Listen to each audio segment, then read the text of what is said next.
The remembrance of the Blood Lord does state that no matter how much of his bloody bedchamber he tried to share, he received no response from the young Empyrean. Yes. Can we change his name to Mohg? Moniker, Lord of Blood. Full name, Mohg Lester. Jesus Christ. Ugh. The lore of Elden Ring is cursed. Yes it is. I fully agree. No truer words have ever been said. End of story, case closed, we're done. No, but seriously, hi folks, Jack here with another reaction. And yes, we are doing yet another VaatiVidya reaction, this time on what I suppose might be a little bit of a summation of the lore of Elden Ring so far. I've been enjoying a lot of his recaps. I've got to watch some on the side and not reacting to all of them. Obviously, some are a bit longer than others. The latest one that I watched was that of the Dragons, which was, I think, like an hour and 40 minutes long. It was long. It took me a few days to get through it, but very informative. There are a lot of details there that I didn't catch through my first playthroughs, nor my second, nor my third. Like, it truly takes a long time to get to the end game because you just want to investigate everything. But I have been taken a lot by the original Dragon's Dogma and the Dark Arisen DLC that was to it, that I damn nearly forgot about checking something related to Elden Ring. And with the approaching DLC, I want to be as informed as possible to dive into the story and understanding actually most of the context that is in there. Which is why today I'm going to be checking out this video. So without further ado, let's also get into the recap. Up until last week, we didn't know much about the DLC. In fact, we knew. But now we know that the DLC entrance is here, in Mohgwyn Palace, before Miquella's withered arm. I think it could be important to understand the circumstances of Miquella's death here at the hands of Mohg, so let's dive in. Mohg. I gotta make a quick statement.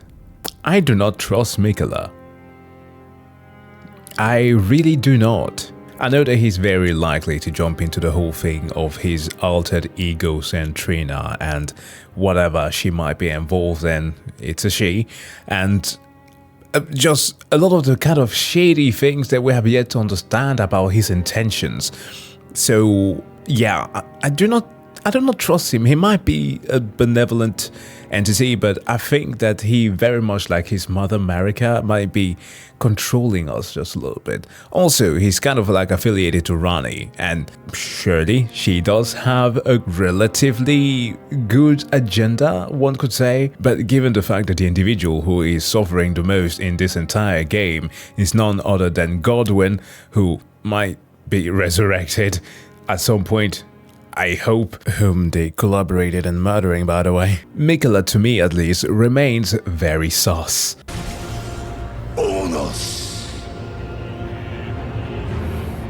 As the age of the Erd Tree began, Mohg was born, of the union between Queen Marika and Lord Godfrey.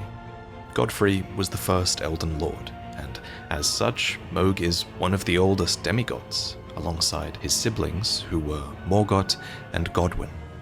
Mohg and Morgott were twins, born together and born as Omen, placing them in stark contrast to their brother Godwyn, who was the golden child, so to speak. Omen, like Mohg and Morgott on the other hand, were considered to be cursed. Yeah. But what are the Omen? Skip this chapter if you've heard it all before, but I think the Omen are born by chance, sprouting these grotesque horns that are vestiges of the primordial crucible. So what is the crucible? The crucible is a melting pot of life that existed before the Erd Tree, and its energies are actually what became the Erd Tree. So I find it kind of interesting that the origin of the word crucible stems from crucibilum, which was this old Latin word for the pot that they tend to use to melt metal or form things within. So an actual melting pot was interesting for him to use there. But Additionally to that, I don't know if it is taught in high school or university. I at least came across it in high school with regards to historical things like the Salem witch trial. There's also Arthur Miller's Crucible, which is both a play as well as a movie starring Winona Ryder. At least that's one thing that I remember in, aside from Stranger Things. But in that, of course, you have this church there who, in this case, are the Crucible, coming to Salem and instilling the will, trying these women as witches, despite them doing quite literally nothing wrong. But now, if we were to draw a perspective between that and what happens in Elden Ring, I see that we have the people who were under the, benevolence of the Crucible, but them displaying all of these things that can somewhat be considered, I'm going to borrow a term here from science, evolution, as in a lot of the mutation that occurs on them are kind of random, right? The wings, the tails, and everything that also occurs on animals as well as humans. But those things are happening naturally. But in this whole chaotic mess, you have a new order that comes and instills their will and tells them that what they're doing is wrong and that they should be following the will of some higher power, this then being the Golden Order. It's here that there was this blending of many creatures' physiological aspects, like feathers, tail, knot, scale, fang, and horn. What's truly noteworthy about these aspects is that they would sometimes come to grow on creatures that weren't supposed to have them. For example, kill a deer or sheep, or even an ancestral follower in the lands between, and there's a tiny chance that you'll receive a budding horn, which I think are not unlike the horns of the Omen. The budding horn reads, "This horn began to sprout on a beast that typically bears no horn. Perhaps it is a vestige of the primordial crucible."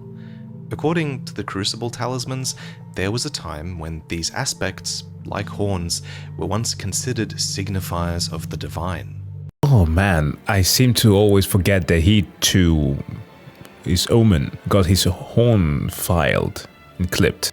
And that makes some sense because these aspects stem from the crucible, which did become the Erd tree, so why wouldn't they be considered holy? And so it's during this time that we have to assume that the ancient warriors known as the Crucible Knights were knighted, serving Lord Godfrey and fighting with many aspects of the Crucible, including horn, tail, breath, feathers, and even wing. Oh boy, I'm looking so much to getting this ability. Yes, one of the most devastating things to experience in Leyndell as well as in Noxtella. Yes, there's one down there as well. But still, very beautiful. Fast forward to the current age, and the Crucible Knights are lost, scattered all over the lands between, fighting for different causes or for no cause at all. And that's because Queen Marika's Golden Order abandoned them. The Crucible Gauntlets reveal that, in time, the strength shown by these knights, and even their appearance, came to be looked upon with scorn for having such close resemblance to chaos. This matches a wider trend in Marika's Golden Order, where things were moving away from chaos and the Crucible order, and even the Erd Tree, and towards fundamentalism instead, as the age of the Erd Tree progressed. But the Crucible Knights got off easy, all things considered. Take these creatures, for example.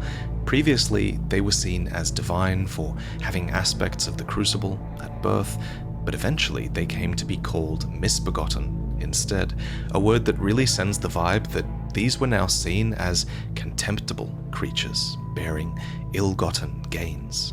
The misbegotten became seen as impure, a fact revealed by the spirit ashes of perfumer Tricia, who was a healer who dedicated her efforts to treating misbegotten and the Omen as well. The Omen and the misbegotten certainly needed treatment, as many of them suffered these grievous wounds as a result of their horns being cut off. Those responsible for these wounds in particular were the Omen Killers, a sect of Leyndell butchers who had full authority to hunt the Omen and amputate their horns.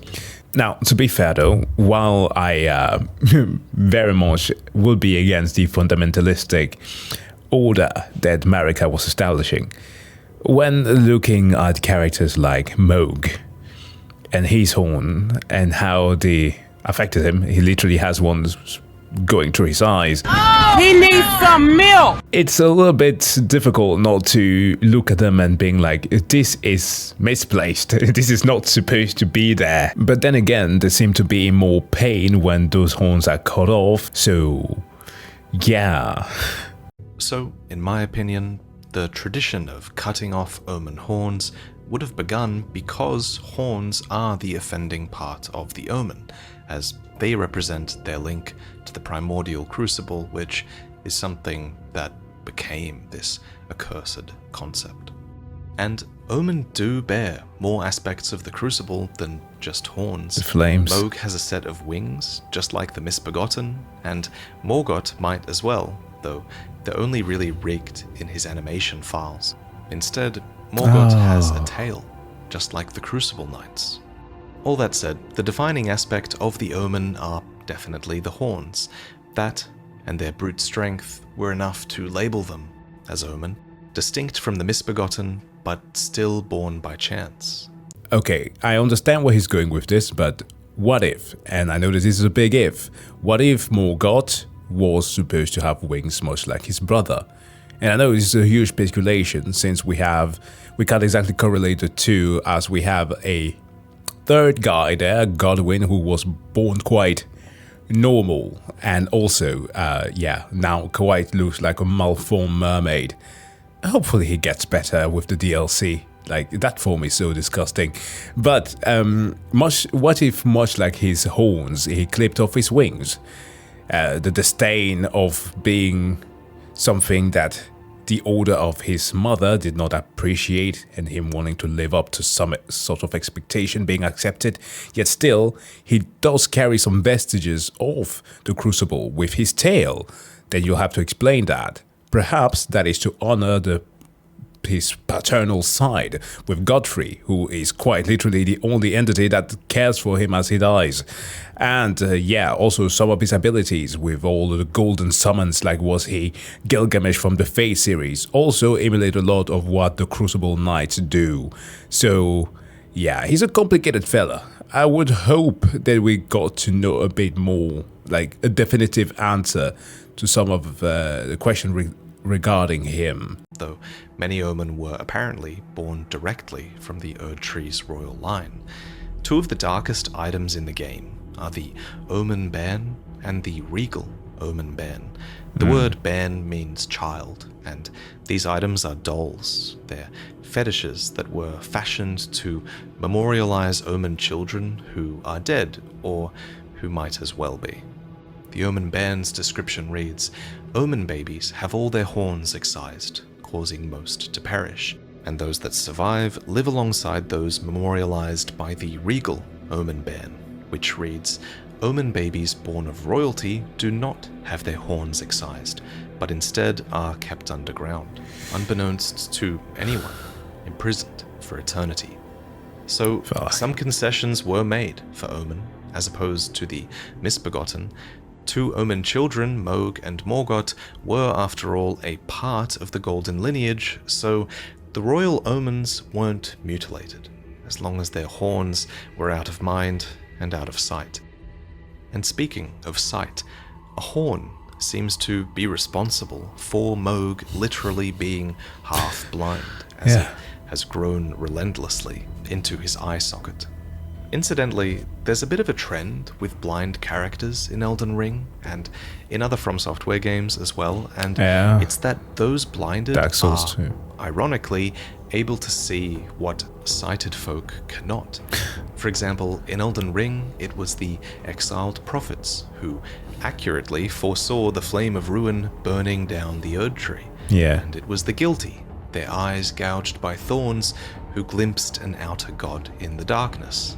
There are lots of examples, so I guess coincidentally or not, Mohg, half blind and wounded, eventually did come to stand before an outer god of his own. The Formless Mother. And he met her deep underground. this outer god was called the Formless Mother, and the Mother of Truth, a fitting choice for the Omen, whose true mother had abandoned him. So, I'm not exactly sure where it is that FromSoft sometimes get their inspiration from, because obviously they do have a wonderful combination of both Western and Eastern cultures and theology sometimes to build upon the mythology. Also, additionally, with the DLC, we're about to get introduced to some Chinese ones with the whole New Year's lion and dragons there. So, looking forward to that. But when it comes to the whole thing of sight, or rather lack thereof, allowing one to peer into another plane of existence, if we can interpret it that way.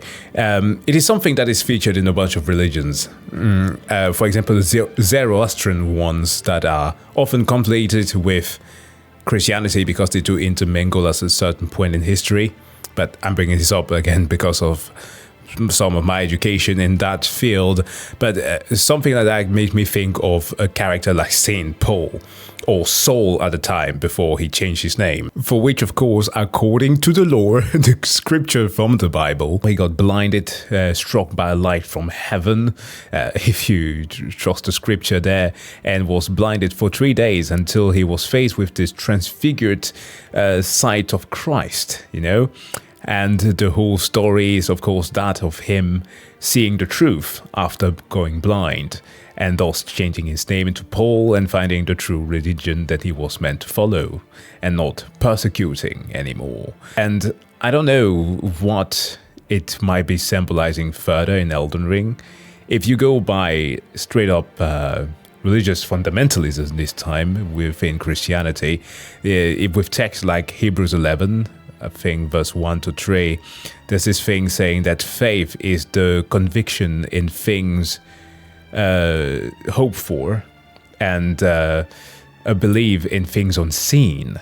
So the type of things that you don't need to see them with your own eyes to believe in them and to know that these are the true things. So yeah, where you place your faith, you might not need to have your eyes or evidence to see them.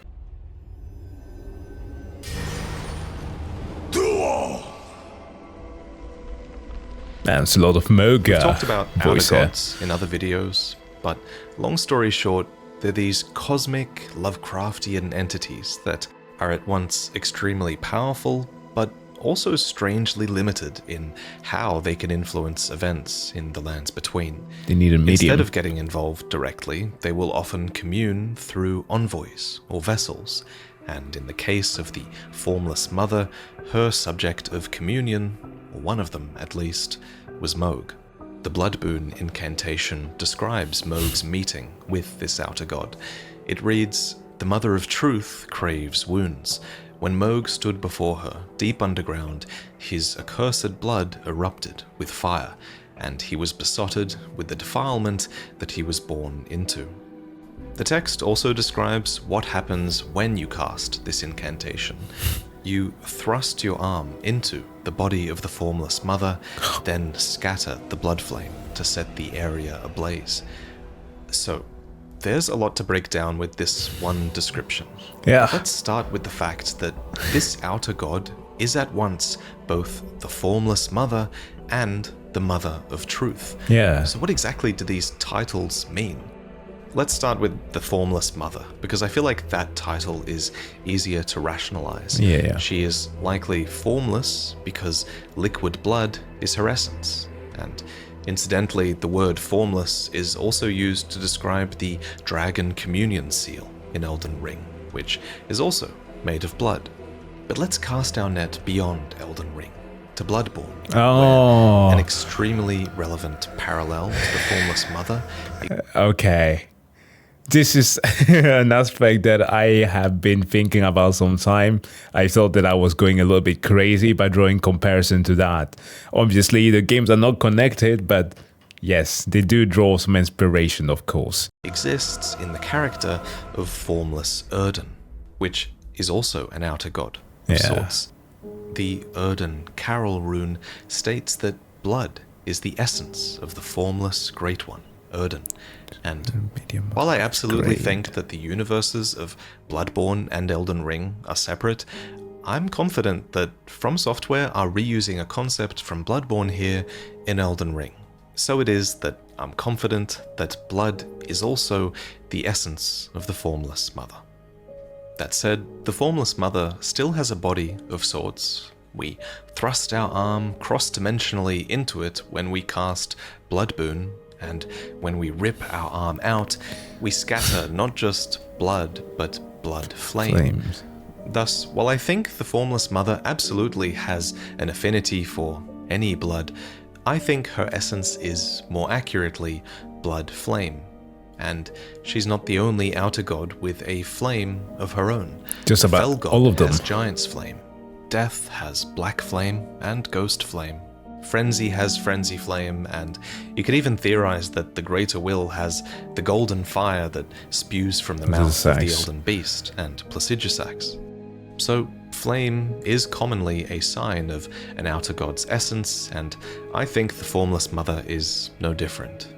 In a lot of literature, people are actually described as metal, because it is in a figurative way of speech, of course, to symbolize how they, by trial, by fire, right, get purified, as you would with actual metal. I think it was what is a good reference here? The Mistborn series, those books there that talk about people being faring and stuff like that. And of course, I don't need to bring that up again, but a lot of religious text makes that same assertion. A blood flame that continues to threaten rupture on those afflicted long after it touches their flesh. The Formless Mother's other title is the Mother of Truth, and this title is a lot harder to interpret. The Mother of Truth. What truth? What truth? The only character that we know of that the Mother of Truth has appeared before is Mohg, so we're kind of forced to judge her character through his. And while I guess it's possible that the Mother of Truth venerates the absolute truth or a broader truth, the fact that she chooses to act through Mohg is at least a little bit telling. We know that she bestows power upon accursed blood, and I think this preference for accursed blood might be a part of the truth that she represents. I think she might prefer to act through those who are unfairly cursed, like the Omen, like Mohg. And I say unfairly cursed because that's kind of what curses are always in From Software games. Yeah. Curses are always the domain of the gods, and they're always delivered pretty heavy-handedly. Take Dark Souls, for example, where Gwyn, God, refused to relinquish burn his humanity age of fire, instead. opting instead to curse humanity with undeath, so that they might fuel his fire until the world turns to ash. Pretty over the top, right? Yeah. And Queen Marika is actually very similar to Gwyn in that she's a god who arrogantly thinks her order is perfect to the point where she'll do anything to try and preserve it. Her hubris is alluded to in the Mending Rune of Perfect Order description, which states that the current imperfection of the Golden Order, or instability of ideology, can be blamed upon the fickleness of the gods no better than men. Ironically enough, she too decided to take away the Rune of Death, right? Sealing death away from her world. Quite a hubris. And it's this same hubris that led to the scorn of the Crucible, and I think the curse upon the Omen as well. To make things even more unfair for the Omen, their curse appears to largely be one of perception, of hate. The Omen Bairn description conflates these two things and speaks from the perspective of an Omen child who pleads, "Please don't hate me or curse me, please." I also think this notion of curses being unfair is explored further in the Dung Eater's questline, where the Dung Eater goes around defiling others and spreading the Omen curse. He calls this defilement his cursed blessing, because if he defiles everyone, in the end, everyone will be cursed, and therefore no one will be. Thus, in his ending, a sort of cursed justice is restored to the world. Elden Ring has this consistent theme where characters turn their curse into their strength, and I think the Dung Eater and Mohg are perfect examples of that. And this is just my theory, but I think the Mother of Truth might bestow power upon the accursed because the truth is that curses of the gods are unfairly given. There should be nothing wrong with being born with Omen horns, right? It's just this genetic trait, a vestige of the primordial crucible that was once even considered divine. But thanks to the Golden Order, these creatures are now considered omens instead. So I'd like to argue that this unfairness is why the Mother of Truth bestows power upon accursed blood. Yeah. But, of course, this is just my theory, and I welcome any challenges to it in the comments. I think challenging each other respectfully is how we can get a bit closer to the truth. Yeah, that's fair. Speaking of, I saw arguments ages ago that stated that the Formless Mother is responsible for the curse of the Omen. But I'd like to challenge that idea. I'm not sure it can be correct. For one, it's stated that Mohg first stood before the Formless Mother underground, and he was only down here because he was already banished here for being Omen, so he must have been Omen before this meeting. What's more, when he did stand before her, it's stated that his accursed blood erupted with fire. Thus, his blood was already accursed when it erupted with fire. Finally, it says Mohg was besotted with the defilement that he was born into. Thus, he was born Omen, like all of the other Omen children, born to be shunned in a wretched mire underground. Now, in all fairness, though, we do not know what these gods may be planning. From the entities that lies beneath Noxtella or the Ensel River, for example. Astel, like, right, those cosmic gods, where they just waiting for a vessel, and where they actually preemptively making sure that a vessel was made for them to inhabit. The same case could have been for Mohg, right? Casting a curse out there, testing it hard enough to make sure that an Empyrean became the bearer of the curse, to make it so that they could have something that they could inhabit. And so, once they finally made the host, the blood is set ablaze. I mean, that's a theory, of course. Now, I'm still going to give him this one. I think it's fair. But like, these are cases that we see quite a lot in the game. And like the same thing goes for Melania, who got the rot in her, an outer god as well. And this entity must have been planning this for quite some time, waiting for her to be blooming 3 times over until she actually achieved the status of god. And perhaps the same thing could have been happening here with Mohg. This entity was waiting for something that would create the perfect being to deal with, thus perhaps being the thing that prompted him to kidnap Miquella. It's interesting theories that I'm thinking about, but of course a lot of the DLC is going to be shining lights upon these. But I think there's a reason that people argue that the Formless Mother created the Omen, and I think one of the arguments is that Morgott, Mohg's brother, also has blood flame attacks, just like his brother. So I think people reason that blood flame is therefore synonymous with having accursed blood and that all Omen have it. But that's not true, because only Mohg and Morgott seem to have blood that was set ablaze. It's clear Mohg's was set ablaze in item descriptions, and it's clear Morgott weaponized his own flaming blood by recanting it, but no other Omen fight with blood flame. So I reckon they both received this blood flame from the Formless Mother. I think the Formless Mother appeared before not just Mohg, but Morgott as well, even though that's never mentioned. Only difference was Mohg embraced this power and Morgott spurned it.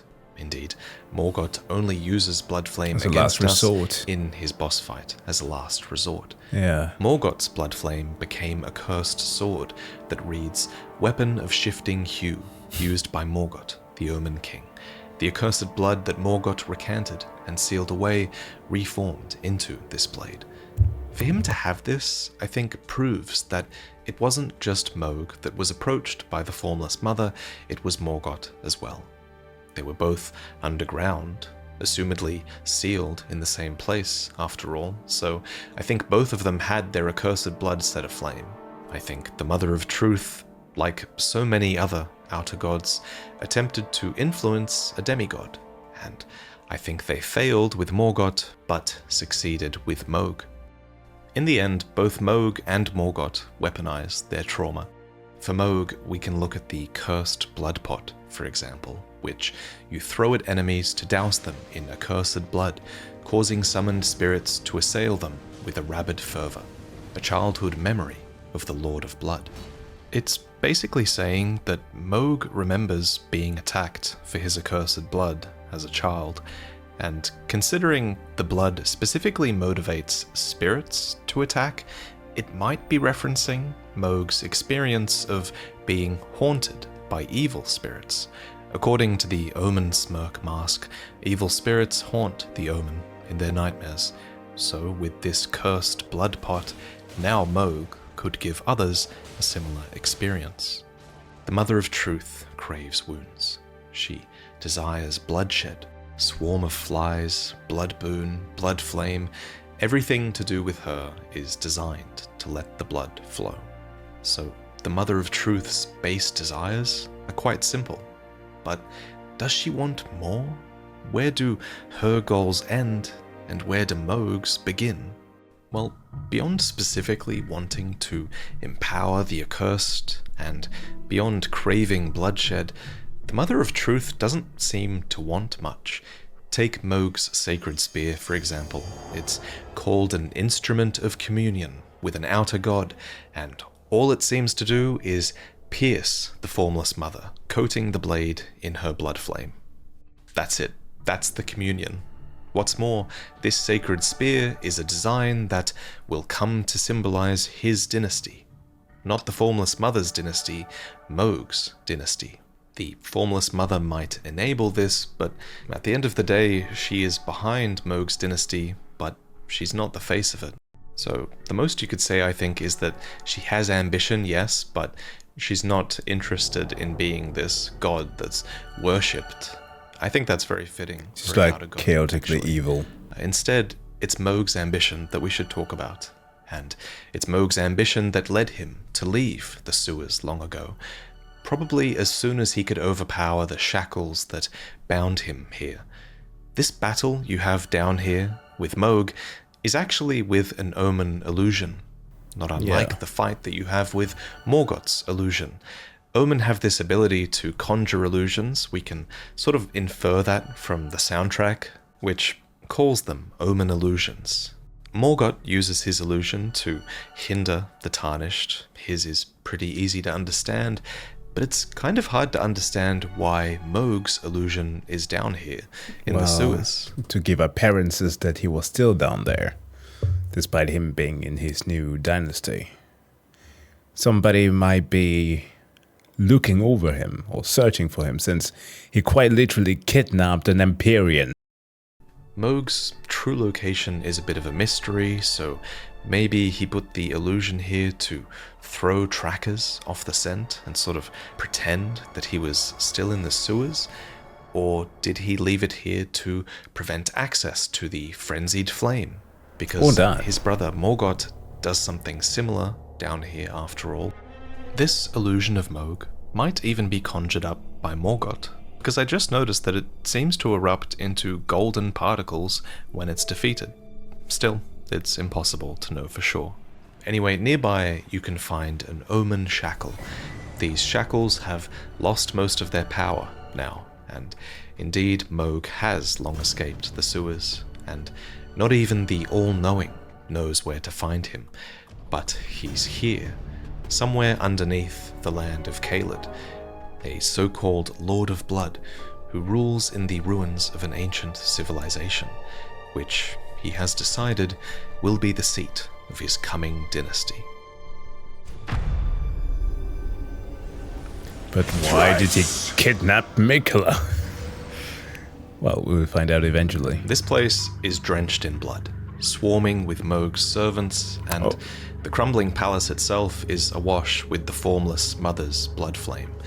From the clip that he just showed, I did not realize that the Albonorics down here actually had horns. I've never waited to see them actually up close. Like, I've seen their abilities, they can manipulate those, like, projectile out of their bodies. I guess, yeah, they got a blessing from the Formless Mother as well. They look creepy. There's still silver down there, yeah? Because we used to go over there to farm for runes. The crumbling palace itself is awash with the Formless Mother's blood flame. But it was not always this way. The map of Mohgwyn Palace reads, "In the lightless depths lies the cave of an ancient civilization. It is here Mohg, the Lord of Blood, is building his palace, to be the seat of his coming dynasty, named Mohgwyn."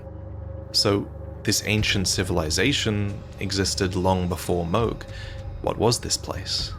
This ancient dynasty isn't given a name, but everything here should look very familiar. The underground woodland evokes the one found in Shifra. The statues depict the same bearded figure as the statues in Uld and Ul. These are the remains of an ancient dynasty that can be found all over the lands between, and Mohg has very intentionally started to build his dynasty on the remains of their own. Let's just call it freaking Space Mountain, okay? Underground star systems, yes. Mohg calling his rule a dynasty is intentionally evocative of the ancient dynasty. We know about this ancient dynasty because of the oracle bubbles, which are the sorceries of the claymen who served as priests in the ancient dynasty. The description goes on to state, the claymen search for lost oracles within their bubbles. And there's a whole video to be had on this topic, so I won't go too deep into this for now, especially since their culture doesn't really seem relevant to Mohg at all. Because I don't think Mohg is intent on reviving the old dynasty or continuing it. Rather, item descriptions stress that his is a new dynasty. Yeah. And if there's anything from the old dynasty that he does use, like the architectural remains of the palace, or even possibly the antiquated Latin that he speaks, I feel he might be trying to evoke the old dynasty because he might have envied how widespread the old dynasty was, and I think he wants his dynasty to have this air of legitimacy, something it sorely lacks at the moment. Yes, quite Mohg's gruesome new and dynasty nasty. is very different from the old. The swarm of flies incantation sums it up well and reads, "The new palace of the Lord of Blood lies in a swamp of festering blood." These flies can be cast as a blood oath incantation, which are spells directly linked to Mohg's own power. This is quite disgusting. Out of all of the different spells or incantation that you can acquire, I was very reluctant to equip these. Although they are quite effective, but the descriptions, yeah, stemming from excrements. Though we already had struggles with the whole Dung Eater quest. Don't make me carry around items like these. But aside from the incantation, these flies also spawn from the blood-tainted excrement that you can loot in this area, which contain dense colonies of tiny eggs of unknown but assuredly revolting origin. Disgusting. The fly pot elaborates, stating, "The maggots found in waste feed on blood and turn into vicious flies that are pitiably short-lived. Their fangs inflict countless lacerations on the victim, while the grating sound of their wings assails their sanity.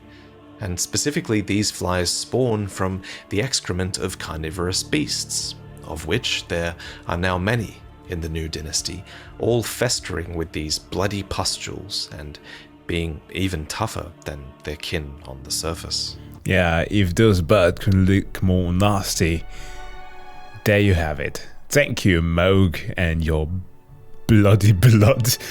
So, yeah, not a great place. And yet, many disenfranchised beings still seem to choose to reside here, soaking in the festering blood swamp. Which brings us to the Albinaurics here. In a way, the Albinaurics themselves have accursed blood, not unlike the Omen.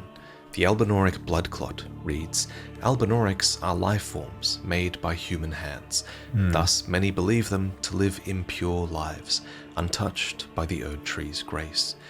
Now, this is just my own speculation, but we know that the Formless Mother bestows power upon accursed blood, so do you think maybe it's fitting that of all the creatures in this blood-soaked land, many of the Albinaurics have found a way to weaponize the blood?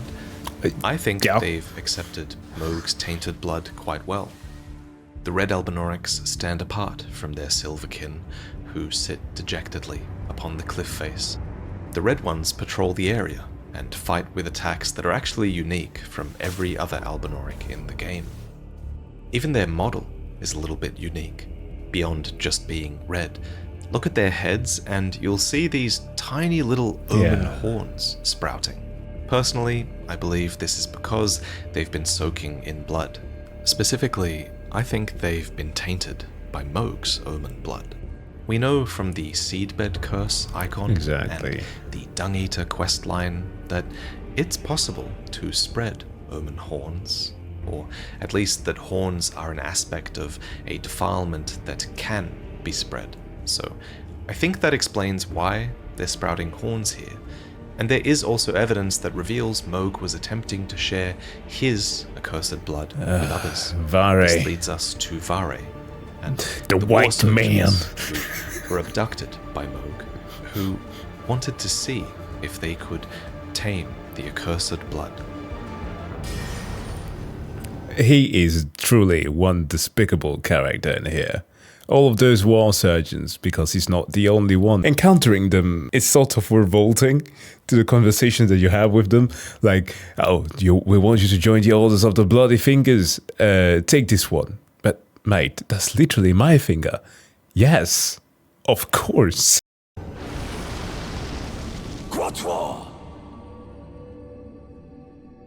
As you enter the Mohgwyn Palace grounds, three speaking of the devils, invaders assail you, one after the other. These are the nameless white masks, and they kind of have fascinating lore to speak of.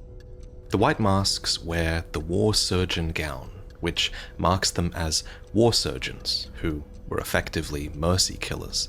The dagger talisman elaborates, stating that the white-garbed field surgeons come to the aid of friend and foe alike by dealing a final deadly thrust to spare them from the prolonged agony of a mortal wound.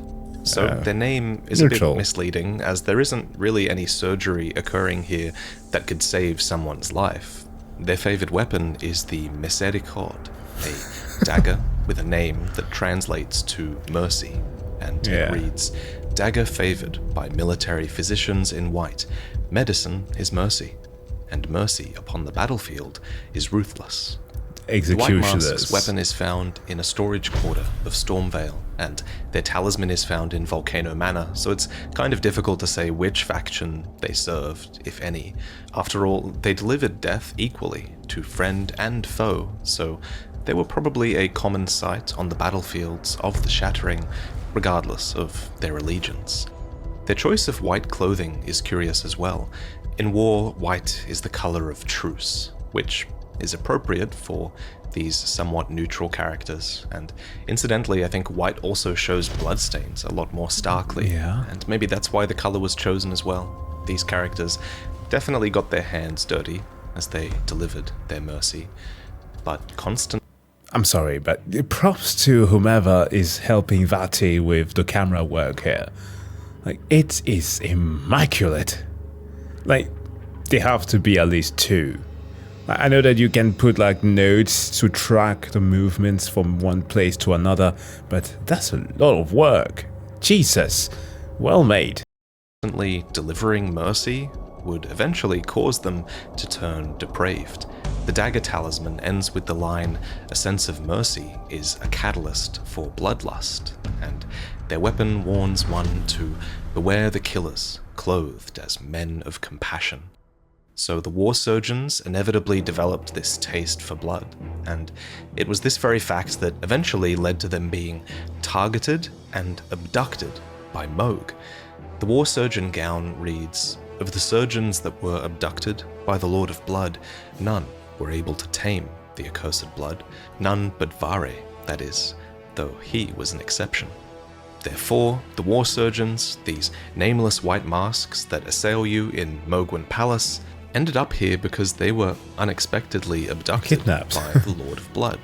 This reveals that Mohg was searching for potentates who might be able to control the accursed blood that he had been graced with.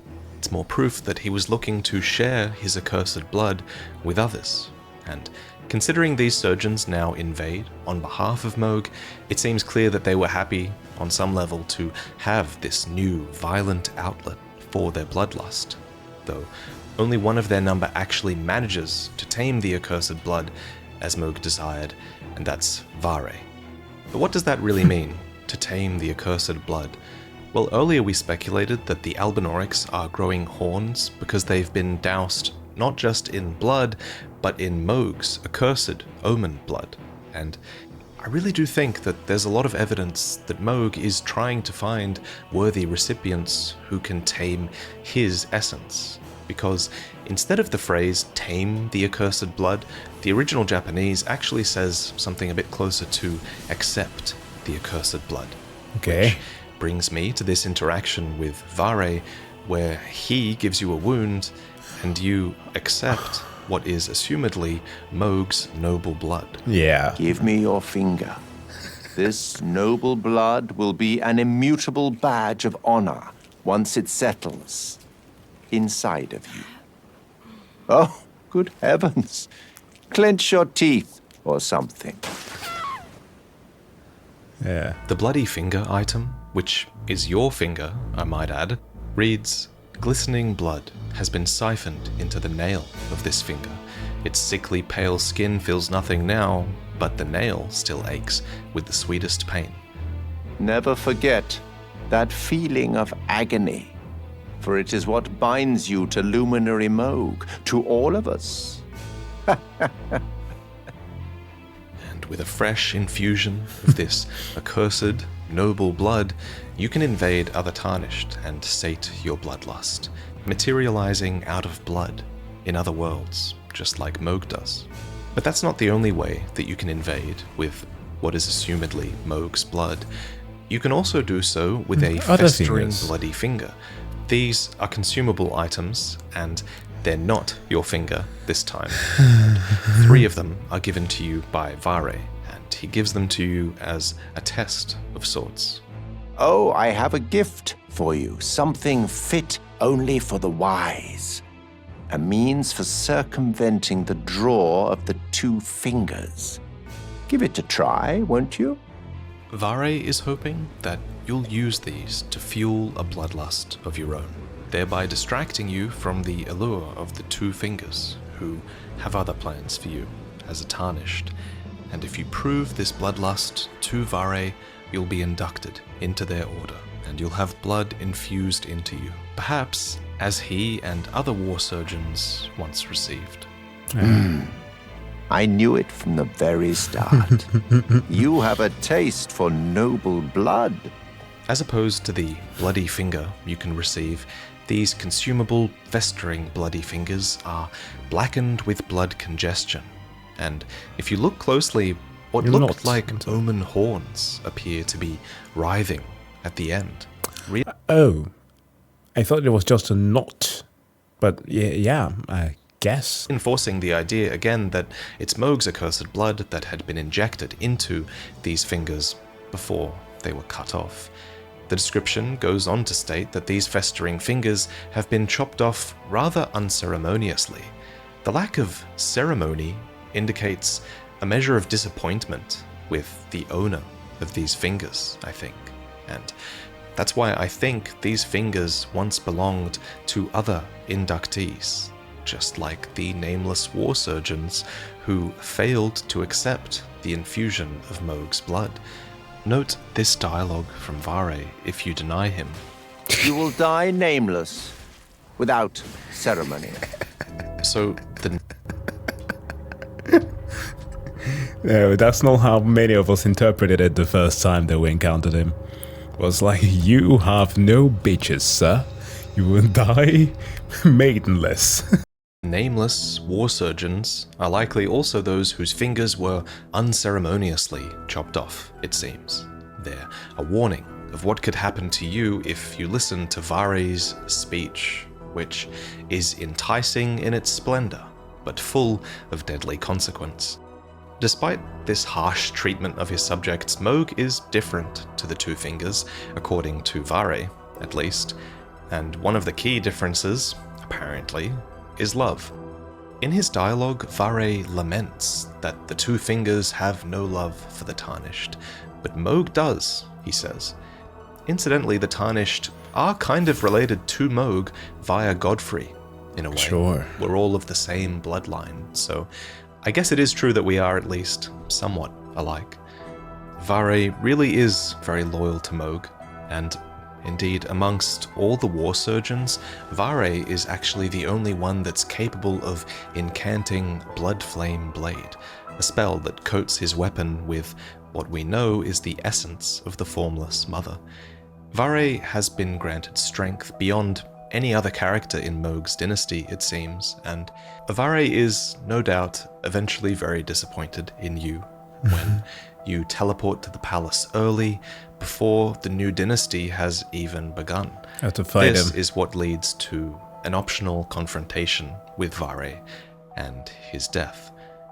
Oh, luminary Mohg, please grant the strength you promised. I have given everything. You can teleport to Mohgwyn Palace early with the Pure Blood Knight's Medal, which is something Vaati gives you if you prove yourself to him. I've gone out of my way to provide one to you, but you mustn't use it just yet. The meeting must wait until the Mohgwyn dynasty commences. Luminary Mohg yet slumbers beside the divinity.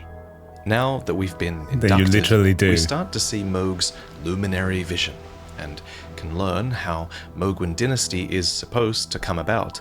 The Lord of Blood's exaltation talisman explains, reading, "Render up your offerings of blood to your lord, drench my consort's chamber, slake his cocoon's thirst. His awakening shall herald the dawn of our dynasty." Yikes. So he's specifically saying that others should make offerings to Miquella, and I think the ones he's telling to make the offerings would be his bloody fingers. By invading and killing, I think we might just be making offerings of others. And I think also these offerings would be made by the sanguine nobles, who are just as aggressive as the bloody fingers are if you find them out in the open world. For example, this is one of many sanguine nobles, and you fight them here at the Rose Church in Leonia. It's likely named after the blood rose, which is an item deeply related to all things bloody. And the building itself is a sort of parish. It's a church that operates in a foreign land, and it's no coincidence that it's here that Vaati attempts to recruit you. In fact, the enemy inside the church is supposedly a recruiter as well, although I kind of question their recruiting Methods. techniques. The sanguine noble hood is worn by nobles who serve the Lord of Blood and reads, "Known to strike from pools of blood, these assassins are missionaries, come to share the gospel of accursed blood." Just like the red Albinaurics, the sanguine nobles have started to grow Omen horns, and their rank seems to exceed that of the Albinaurics, as can be inferred by the noble in Mohgwyn Palace, who stands before a crowd of Albinaurics. Again, rather than being true Omen, I think this is another instance where being infused with Mohg's accursed blood has led to their horns growing, a cursed blessing, as the Dung Eater would say. Yeah, I was about to say, very much like the Dung Eater, with the one difference being that here you actually more or less get to choose. Sure, you can be ambushed and become an offering to him, but the intent here is that you become a recruit. It's an actual formal gesture.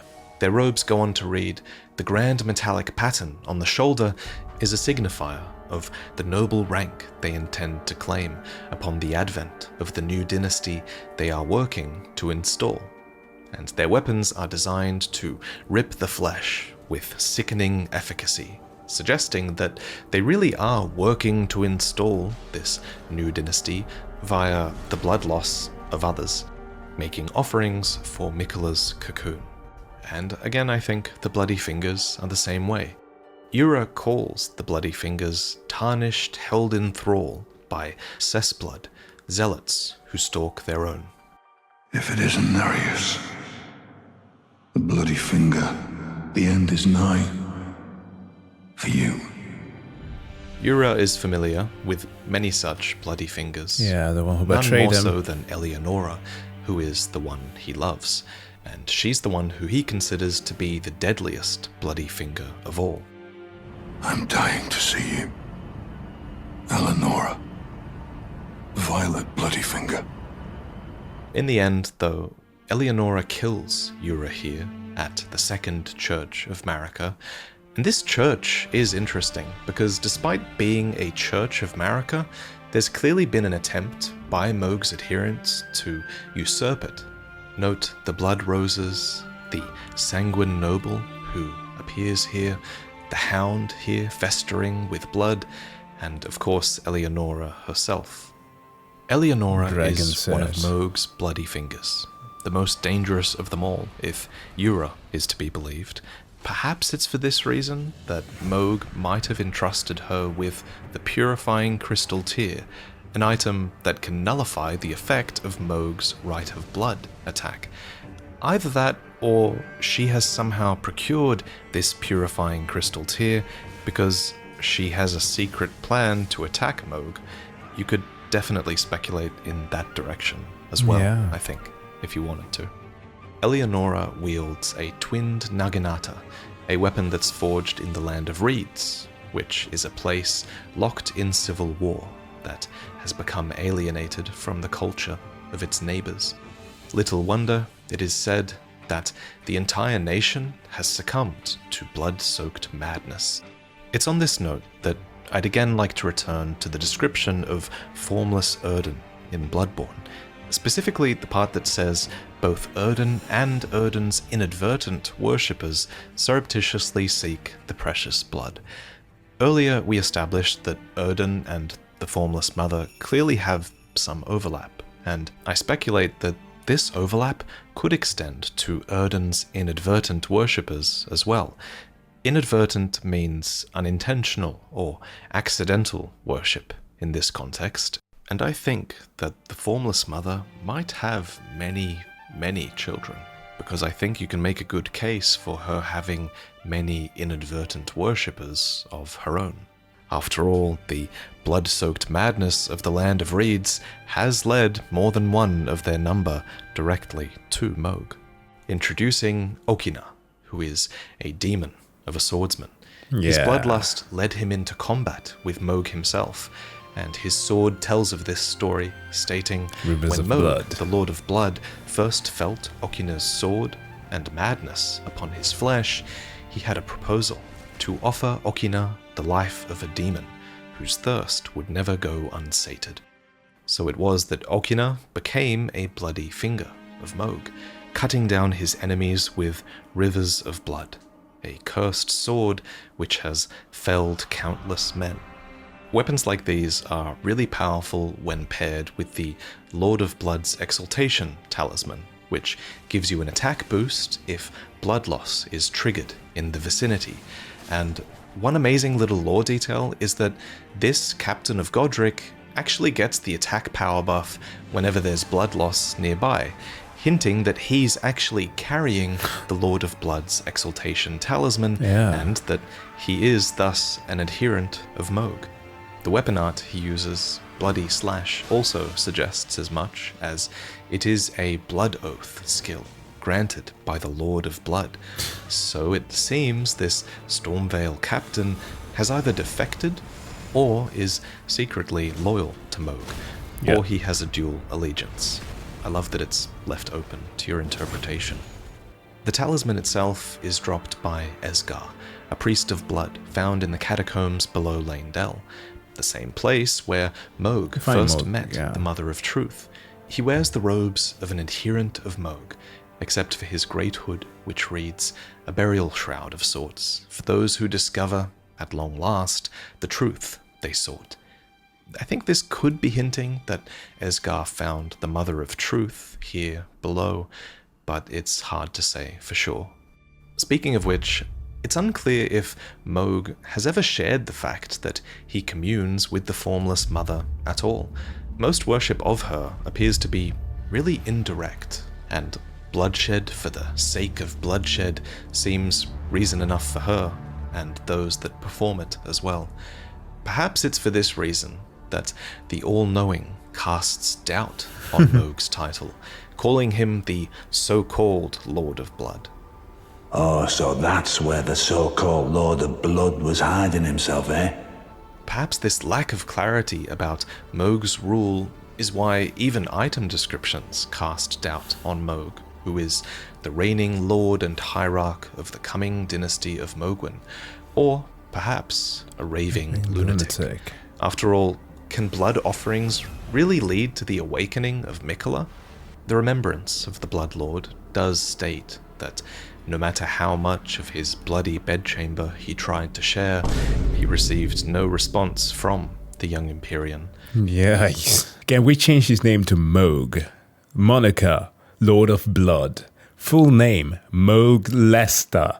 Jesus Christ. Ugh. But Mohg needs Miquella to awaken, because Mohg doesn't just want to be a ruler, he wants legitimacy in the eyes of the world. And since Miquella is an Empyrean eligible to be the god of this world, he could give Mohgwyn a legitimacy that might match even the Golden Order, which is structured in a similar way. It has a lord and a god at the forefront. So it's time to finally talk about Miquella, for if he does awaken, then it's very likely that this will lead to the coming dynasty named Mohgwyn, and whatever nightmares that may bring. Quinque! Whatever nightmares that may bring is an extremely ominous line, especially considering Miquella has a dreaming alter ego. Yeah, so to explain that Trina. quickly, like many other characters in the game, Miquella has a duality to his character. On one hand, you have Miquella, the unalloyed, who helped his sister resist the effects of the Scarlet Rot, who grew a home for the low and the meek, and who is cursed with eternal youth. But then, on the other hand, Miquella is also Saint Trina, a mysterious character that has powers relating to sleep and dreams. The symbol of their faith is this, Trina's lily, which dulls the senses, preventing agitation. And it's no coincidence that this lily is shaped just like Miquella's lily, for the nascent Miquella is Saint Trina, or they're moonlighting as them in their dreams, so to speak. And whatever Saint Trina has been doing, it's made a really good impression on a great many people. The Lands Between is a pretty harrowing place, after all, and to get relief, it seems, some people have turned to Saint Trina, whose lilies help them get away from it all. Priests of Saint Trina also exist, crafting sleep arrows to spread their teachings. The sweet oblivion of sleep can become quite the habit. Another such item is the sleep pot, which says, like a lullaby or a quagmire, its light purple haze irresistibly draws its victims down into sleep. Sweet dreams. Incidentally, the word lullaby brings to mind another piece of cut content to do with Miquella, where the red-eyed merchants were once taught the song that they play in their tomb by a mysterious figure And fittingly, St. Trina's full cut name is St. Trina of the Cradle Song, which connects them to the merchant's song. In cut merchant dialogue, it's stated that the one who sang for them now sings no longer.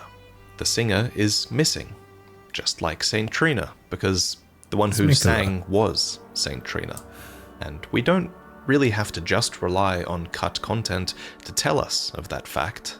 An item called Favor's Cookbook suggests that St. Trina is missing as well, as it is a record of crafting techniques left by a man who was utterly captivated by St. Trina.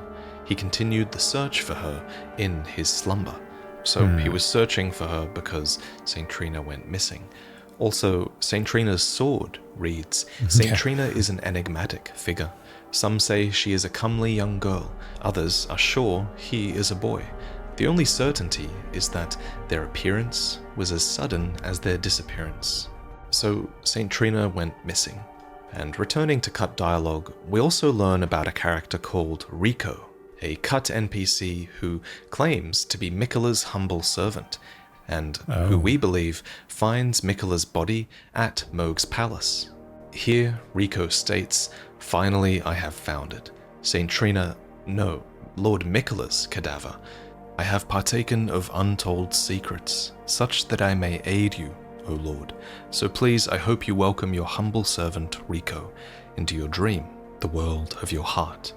So, Rico believed that he was finally going to be able to aid Miquella and enter his dream, now that he'd found him in the physical world.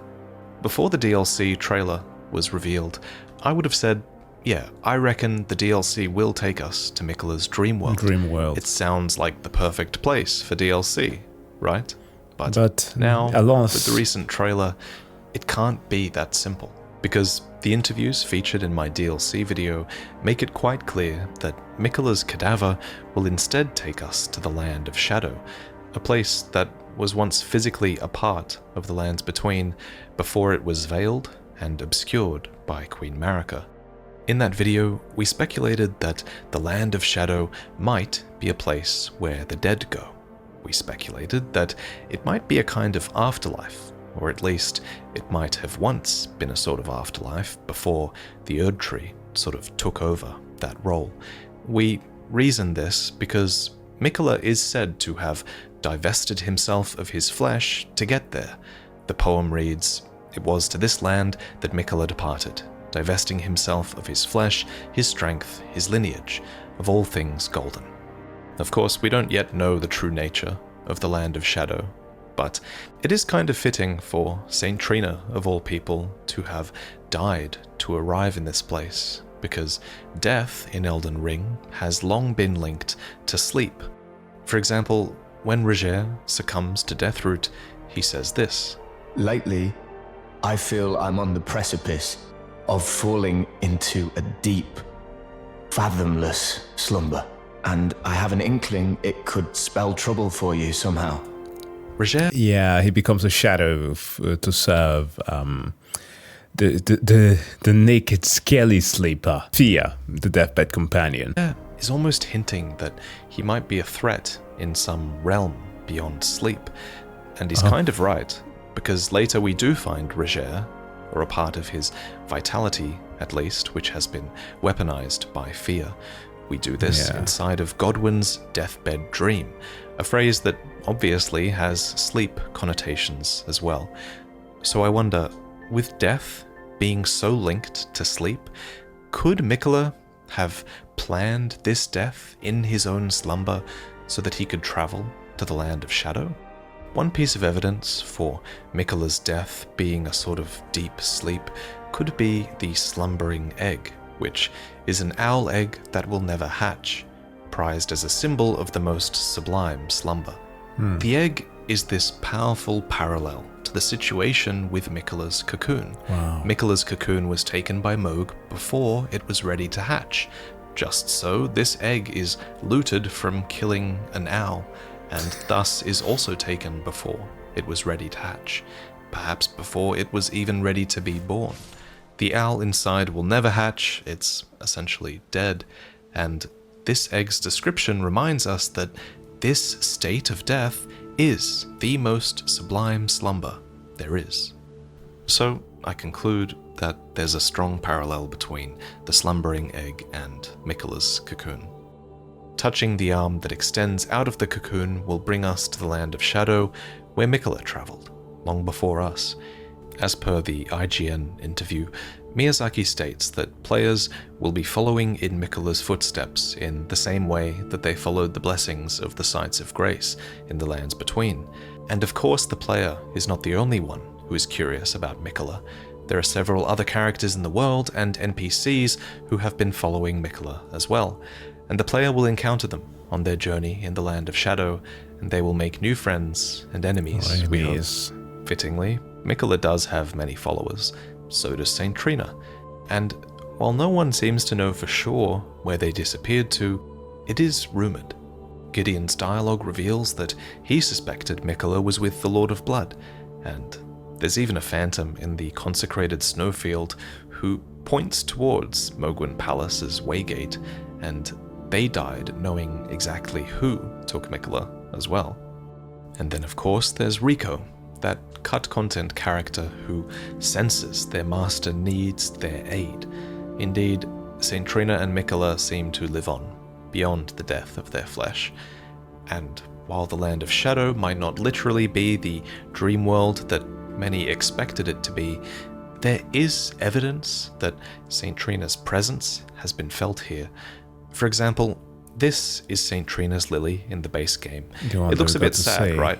It only has a tiny hint of purple left. So this is why I wonder, could this lily in the background be a true lily of Saint Trina? It does appear to be more whole, and it appears in a sort of quagmire of sleep here. There's that signature purple sleep hue, and there's a masked character who is slumbering in this place. Incidentally, another thing I missed was that you can actually spy some lilies in the background of this fight as well. So perhaps this boss is linked to Saint Trina? But I digress. Miquella's actions. I guess you can keep it at that, just like described for the item before. And the owl egg there. What better state of sleep, but literally representative of death. Becoming clearer to us. But that still leaves Mohg. First up, how did Mohg manage to abduct Miquella? Well, earlier we talked about how Mohg abducted the war surgeons, presumably to test the accursed blood on them. So already Mohg has a bit of a history of abduction, and if he can materialize from blood anywhere, like this cutscene suggests, and like his sanguine nobles and bloody fingers seem able to do, well, that would certainly explain how abducting Miquella was relatively easy for him, especially if Melania was away fighting Radahn at the time. So during Miquella's abduction, he was ripped out of the tree. There's clearly a large gap here in the tree-like woman's form, almost as if this figure was pregnant with Miquella. And indeed, Miquella sits atop a giant pelvis bone in Mohg's palace. That's very on the nose there. And man, if anyone has ever witnessed a woman giving birth, that's the most painful thing that they could come across. The way that the pelvic bone... No, actually, let's not explain that. It's quite harrowing. Showing just how wholesale he was ripped from the Halig tree itself. The Mother of Truth desires a wound, indeed. So we know what happened. But why? Why did Mohg think abducting Miquella was a good idea? Sex.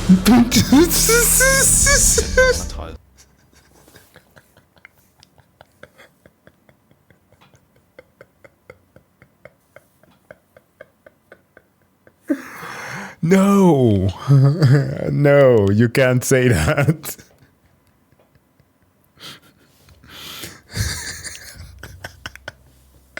I repeat, Mohg Lester. That's his full name. For that one. Mohg believed Miquella could have transitioned from Empyrean to God. Maybe even Miquella believed that he could, and I think Mohg wanted to take advantage of this process, and take advantage of the new god that would soon rise. The remembrance of the Blood Lord reads, wishing to raise Miquella to full godhood, Mohg wished to become his consort, taking the role of monarch. But no matter how much of his bloody bedchamber he tried to share, he received no response from the young Empyrean. The wording of bedchamber is appropriate considering Mohg is trying to consort with Miquella and become his lord, so to speak, and it being a bloody bedchamber is appropriate too, as items state that Mohg slumbers beside the divinity, and the cutscene seems to be suggesting that Mohg slumbers inside of Miquella's blood. Also, it's very fitting that they use the word slumber here. Dearest Miquella, you must abide alone a while.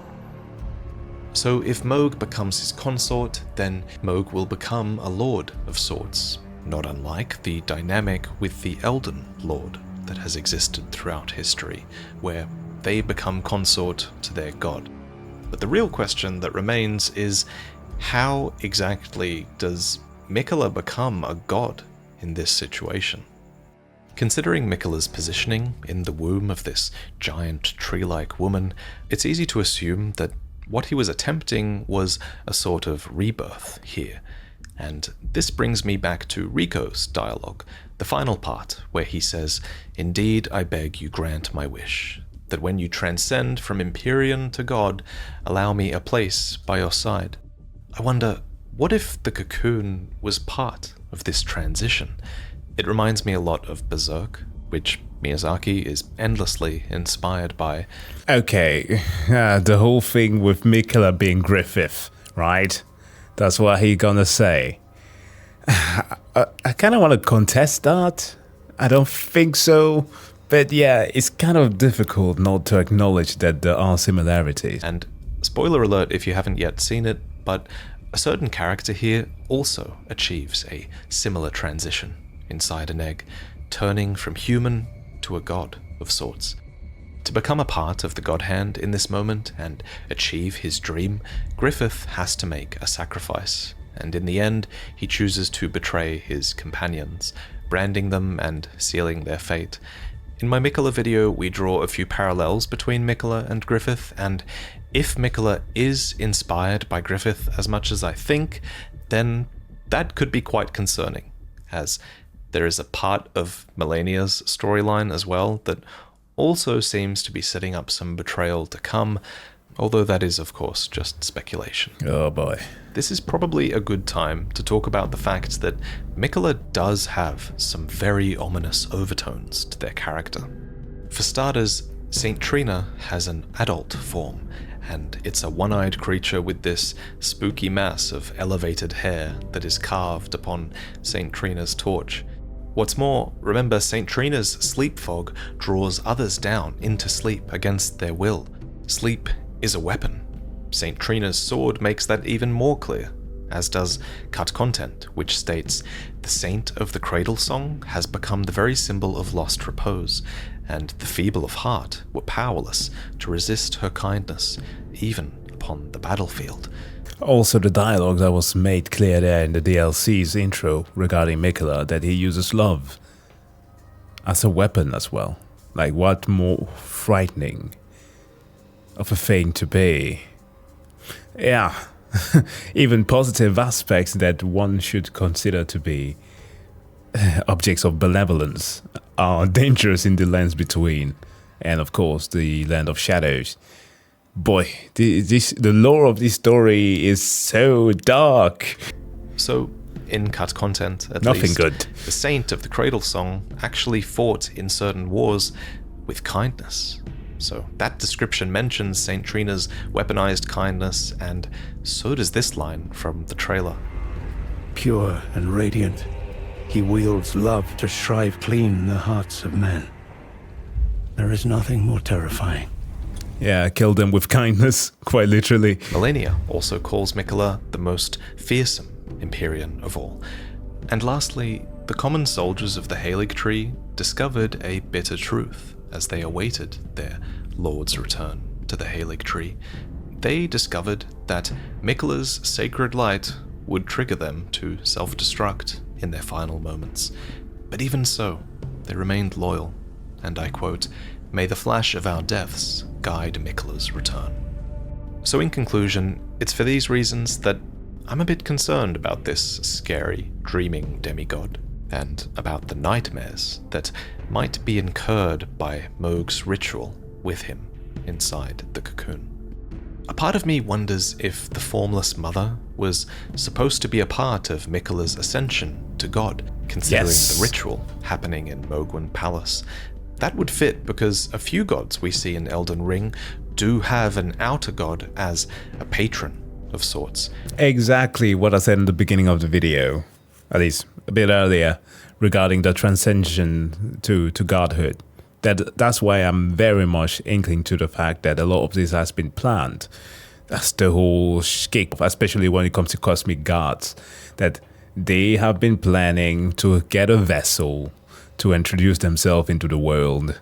And by one means or another, they will get there.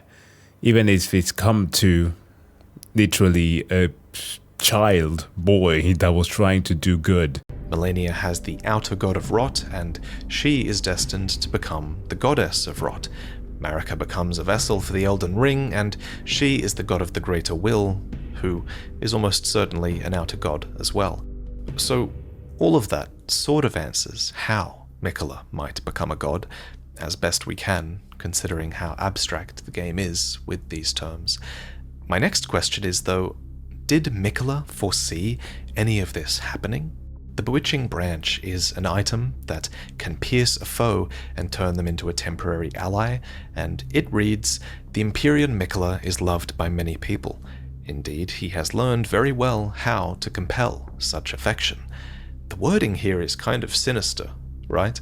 The fact that Miquella is capable of consciously compelling affection in order to get what he wants is very manipulative.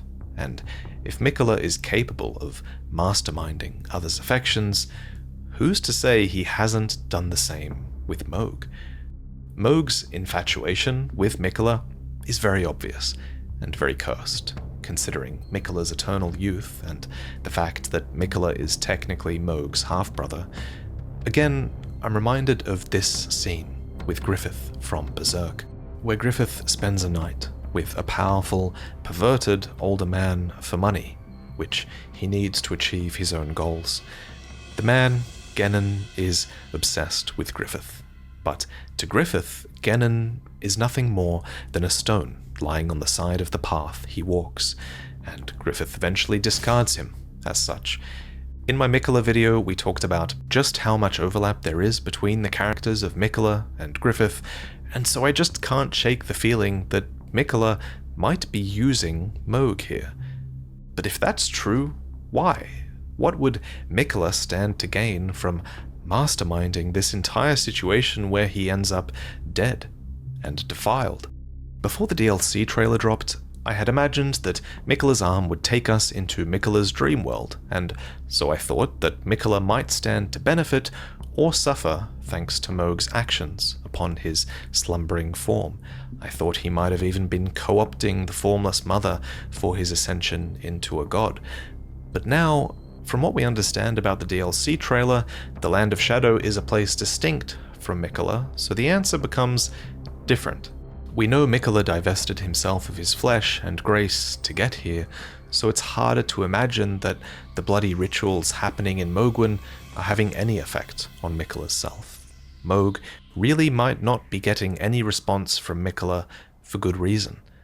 So I'm going to present one new theory on why Miquella might benefit from being here, based on the information we have from the DLC trailer, and it's this. So, we know Miquella divested himself of his flesh before reaching the Land of Shadow, right? And we know that he also divested himself of his grace to get here. He divested himself of his lineage, of all things golden. Divesting yourself of your flesh is hard enough, but Divesting yourself of your grace is also difficult. Rani has difficulty with this in her questline. She divests herself of her flesh, finally, but even then she's still linked to the two fingers and has to kill them to be freed completely. So what if Mohg was instrumental not just to the process of Miquella dying, but the process of Miquella losing his grace as well? Ah, the defilement. What better way to get it done by an Omen curse? Well, what if by being doused in accursed blood, Miquella was defiled to the point that grace left him fully? We know that those doused in Mohg's accursed blood start to grow Omen horns, and the Omen are graceless, and we know that being defiled is something that many people in the lands between fear. The Dung Eater is proof of that. We talked earlier about how they defile people and how those people are terrified of what this means for them and their rebirth. So it is that I think that Miquella might have wanted to die in this manner, to fall into this state of sublime slumber, and also to be defiled to the point where grace leaves him.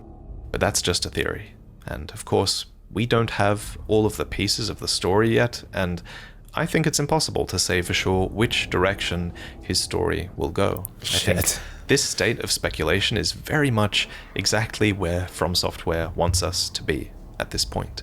Even the All-Knowing doesn't know what's going on here. So Miquella was with the Lord of Blood after all. That is some fine intelligence indeed. Well, I wonder what comes next. If he continues his slumber within the cocoon, all would be well. But perhaps it would be safer to destroy it. Miquella is the one thing that remains a mystery to me. So, what do you think? Did Miquella anticipate being taken from the Halig Tree? Will he be affected by the Lord of Blood's machinations?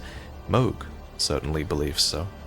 In fact, Mohg believes this even beyond the very moment of his death.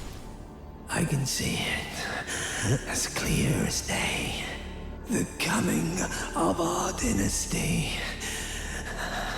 Mohgwyn. Before I go, let me tell you a little story about a game that was scheduled to release on June 21st. So this is Enotria, a Souls-like title inspired by Italian folklore and history, which gives it an extremely unique vibe. For example, this is Quinta, the game's opening area, rendered gorgeously in Unreal Engine 5 here. I love the verticality in these scenes. I think there's going to be so much level design they can play with there, and I was very excited to explore this Mediterranean world. He postponed. Then Elden Ring announced its DLC for the same day as their release. Ah, yeah, you can't have that. That doesn't work. Oh boy, then nobody's gonna touch it. Oof. Luckily, however, I've heard they're announcing a new release date soon. That's now, good. I don't usually take Souls-like sponsorships unless it's something I've played and loved, but since the devs for this game weren't strict on what I had to say here, I decided to take this one, because they're clearly happy for their product to speak for itself, and I think that kind of confidence is awesome. Their gameplay trailer mentions huge skill trees, spells, buffs, passives, and a special type of equipment called masks, which are at the center point of each loadout. They've also said that they've spent a lot of time getting the motion capture for animations right, which is potentially the most important thing for a Souls-like for me. Yeah. And their gameplay system also builds in something called chainable parries, which reminds me a lot of Sekiro, which I love. So, if you like what you see, consider following some of their pages, or even pre-ordering. You can learn more over at Enotria The Last Song /pre-order, or you can click the links in the description. I love this. Like, we've had two actually very good titles of late. One that I played extensively and another one not so much. Lies of P would be the first one. Immaculately well made. Again, once more Italian inspired, but of course a Souls-like from South Korea. But then we had Tamasia, that was his name, right? Drip Souls, because of how the character was, the attire they was wearing was quite slick. Also had a lot of functions there. It It didn't quite catch my attention as much as Lies of P did, but I think that it was good. It's nice to see more competitors getting in that field, because it's only good. The more competition there is there, the more likely that we are to see more innovation within the genre. So what do we say? The moral of the story is that do not, and I repeat, do not trust Miquella blindly. And of course, what the fuck is wrong with Mohg? But guys, thank you so much for checking out this video. It was awesome. I cannot wait for the DLC. I have so many questions, many of them of course being the same speculation that Vaati has in this video, and some of you most likely also have. But I really want them answered. It kind of bugs me when I cannot have a conclusion to a certain story. I like it when it's left to like to translation, but it's been what, 2 years now that we still have not truly gotten a conclusion to some of these things. So yeah, looking forward to this. But guys, thank you so much again for watching this. If you liked the video, don't forget to give the video a like, and of course please do make sure to go and like this very video on Vaati's channel and subscribe as well. That being said, wish you all to have a wonderful day. See you guys in the next one. Bye.